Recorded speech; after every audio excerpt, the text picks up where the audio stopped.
নমস্কার সবাই, নমস্কার বন্ধুরা। আজ আমি আপনাদের জন্য নিয়ে এসেছি লিনেন কটন শাড়ি কালেকশন। এই শাড়িগুলো খুবই আরামদায়ক, দৈনন্দিন ব্যবহারের জন্য পারফেক্ট আর স্টাইলিশ লুক দেয়। ডিজাইনগুলো সহজ আর প্রতিটি শাড়ির রঙে বিচিত্র আছে। আপনি অফিস, ঘরে, অনুষ্ঠানে বা বন্ধুদের সঙ্গে আড্ডায় পরতে পারেন। দেখুন শাড়ির কাপড়টা কতটা হালকা।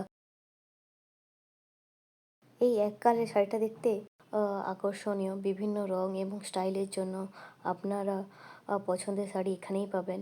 আপনার দিনের প্রত্যেকটি মুহূর্ত আর বিশেষ করে তুলতে এই লিনেন কটন শাড়ি একদম পারফেক্ট। এই শাড়িটি বিভিন্নভাবে পরা যায় এবং বিভিন্ন স্টাইলে আপনি শাড়িটি পরতে পারেন।